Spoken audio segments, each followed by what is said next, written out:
주제 좀 바꾸죠. 경기도 김포에서 택배 대리점 운영하던 40대 점주 극단적 선택을 했습니다. 자세히 살펴보겠습니다. 오늘 발인을 했던 모양이군요.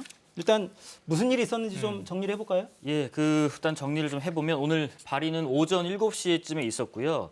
일단 이 씨, 숨진 분이 이 씨입니다. 지난달 30일에 김포의 한 아파트 단지 화단에서 쓰러진 채 발견됐었고 병원으로 옮겨졌지만 끝내 숨진 거였고요. 근데 이 씨의 옷 주머니에서 그 유서가 나왔습니다. 전국 택배 노조에 가입한 대리점 구성원을 좀 원망하는 그런 내용이었는데요. 이런 식이었습니다. 지금 보시는 것처럼 처음 경험해본 노조원들의 불법 태업과 업무 방해, 파업이 끝났는데도 더 강도 높은 노조 활동을 하겠다는 통보에 하루가 지옥 같았다. 그들의 집단 괴롭힘에 날이 갈수록 더 심해지는 태업에 버틸 수 없는 상황까지 왔다. 이런 A4 용지 2장 분량의 유서를 남기고 숨진 채 발견이 됐습니다. 참. 네, 이 대리점주도 원래 택배 일을 하시다가 맞습니다. 대리점 차린 분이고, 그러니까 무슨 대형 자본이 있는 게 아니라, 영세 사업자죠. 그렇죠. 그러니까 을끼리 싸우다가 이런 일이 벌어진 거예요. 을과 을의 싸움으로 지금 이게 좀 몰려가는 안타까운 현상이 있어요. 그러니까 지금 택배 기사들도 워낙 정말 힘든 상황에서 또 과로사까지 나오는 상황이다 보니까 뭉쳐서 지금 노조가 만들어져 있고 택배 기사들을 죽음으로 내몰지 마라. 이게 얼마 전까지 우리가 다뤘던 건데 그 본사, 원청과 노동자의 대립인 줄 알았는데 그 사이에 대리점주가 껴있는 거예요. 대리점주 돌아가신 이 씨 이분도 16년 택배업을 하셨고 8년간 택배 기사를 하다가 대리점주가 된 게 이제 8년 정도 된 겁니다.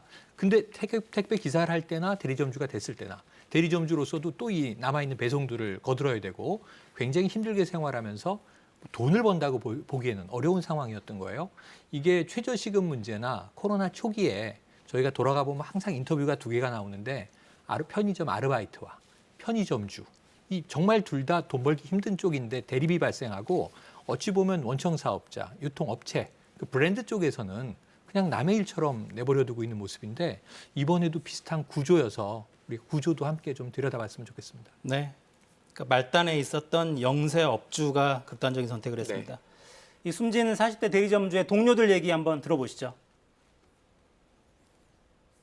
4월 달부터 계속 폐업, 파업 이런 걸 반복을 하다 보니까 이제 물건이 오다 보면은 예를 들어서 고객분들이 받아야 될 물건들을 담보로 해서 신선식품 같은 거, 생물이라 그러죠. 아이스박스 같은 거. 당일 배송을 해야 되는데 당일 배송을 안 하고 비노조분들이 이제 조금씩 도움을 줬어요. 이제 형동생 하는 사이들이니까. 그랬더니 이제 그 노조에 가입했던 친구들이 이제 비노조원들을 막 협박하고 못 도와주게 하고 네가 왜 하냐. 이거 무슨 부당노동 행위다 이러면서 너도 법으로 신고를 한다 어쩐다 이래가지고 못 도와주게끔 했어요. 20원 정도는 기사님들이 가져가고 10원 정도를 대리점에서 가져가는 유입구조거든요. 이게 더 과도하게 95%를 달라고 그렇게 돼버리면 그 사회적 합의 기준에서도 얘기하는 이런 기타 분류도우미 비용이나 이런 비용을 그다음에 4대 보험 이런 문제가 그 경비가 들어갈 게 너무 많아요. 근데 그 와중에 더 돈이 달라고 요구를 하면 적자인데 그러면. 그러니까 그 적은 수수료를 배분하는 문제, 나누어 갖는 문제 때문에 또 이렇게 된 측면이 있는 모양이네요. 그러니까 대리점 연합회 쪽에서는 택배 기사들이 무리한 요구를 했다. 그런 뜻인 거죠? 그렇습니다. 그런 요구가 뭐냐면 파업을 했던 당시에 대리점이 받았던 요구사항이 택배 한 건당 이 800원씩 본사에 받는 배송비 중에서 대리점이 가져가는 수수료가 10%인데 그거를 5%로 낮춰라라는 요구였고요. 그러니까 대리점이 가져가는 수수료가 일반적으로 한 10에서 12% 정도는 된다고 합니다. 그런데 5%만 받고는 어떻게 대리점 운영을 하라는 거냐라는 거였는데 택배 기사들은 이 대리점 운영을 할 수 없는 수준으로 이렇게 수수료 인상을 요구를 했고 노조에 가입한 이후에는 대리점장을 바꾸겠다고 주장하면서 대리점장을 괴롭혔다고 대리점 연합회 관계자가 설명을 해줬습니다.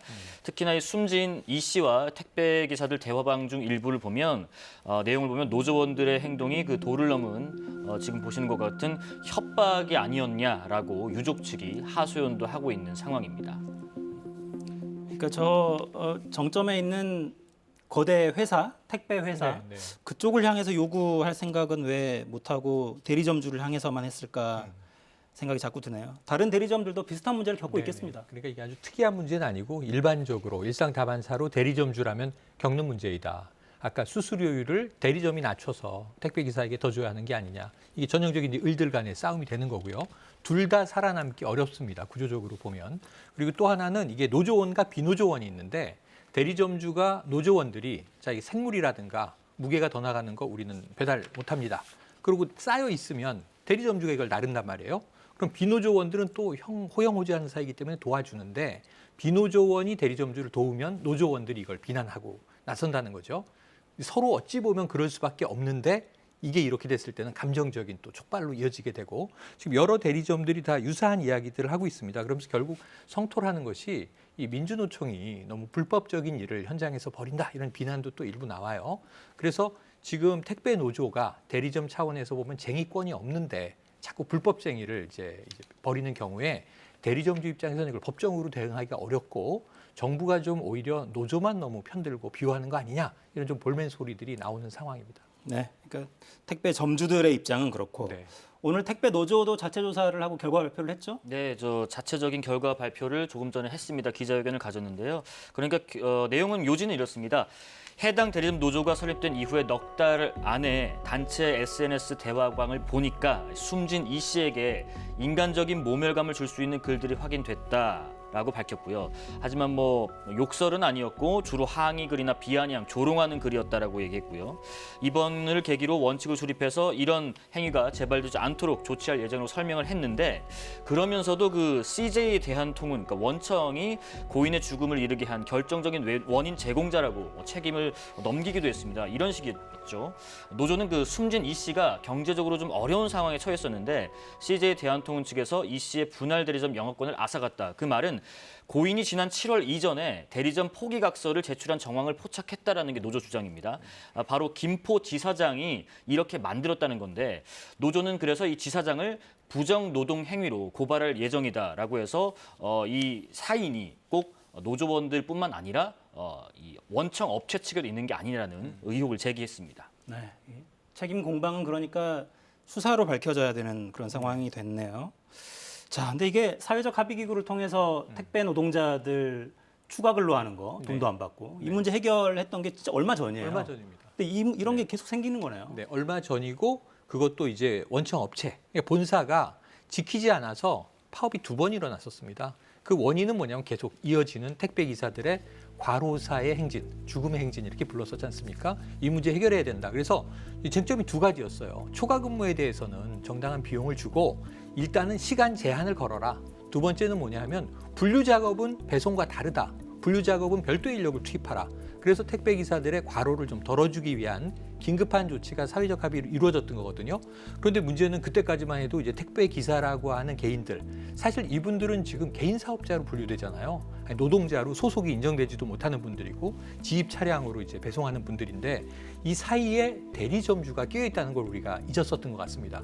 구조가 의외로 복잡하고 본사는 빠져 있고 대리점주에게 금액 정해주고 그 다음에 배송의 물량 정해주고 그 다음에 이제 한 과업을 정해주면 본사는 이제 대리점주가 택배 기사를 관리하는 거니까 빠져 있고 사실은 현장에서 이제 대리점주와 이 노동자들의 갈등이 시작됐던 거죠. 그래서 이 문제에는 원청의 책임이 있다. 그리고 노조도 사실은 대리점주에게 인간적으로 이렇게 가혹한 이야기를 할 필요 없거든요. 노조가 이번에 좀 이게 부적절한 이야기들이 있었음을 인정하고 여기에 대해서는 책임지겠다는 얘기도 했어요. 그럼에도 불구하고 제일 중요한 것은 구조적인 문제를 해결하는 것이지 인간적인 모멸감을 주고받아서는 사실은 대리점주도 택배기사 하다가 겨우 작은 사업 하나 차린 분이라고 아까 말씀드렸잖아요. 노동자와 노동자 간의 분쟁으로 퍼질 위험성이 있습니다. 참 이게 정말 을들끼리 싸우는 상황이 돼버려서 그게 제일 가슴이 아프네요. 이건 답이 없다는 게 안타까운 일이죠. 네. 누구도 아무것도 못 건지거든요. 네, 일단 잘못이 있다면 사법적인 절차를 밟아야겠습니다만 정말 대리점이라는 존재를 저희가 네. 완전히 잊어버리고 있었어요. 그러니까 고생하는 택배 기사들은 생각하고 있었는데 그 위에서 또 사이에 끼어 있는 그렇죠. 이 존재에 대한 해답도 반드시 찾아야겠습니다.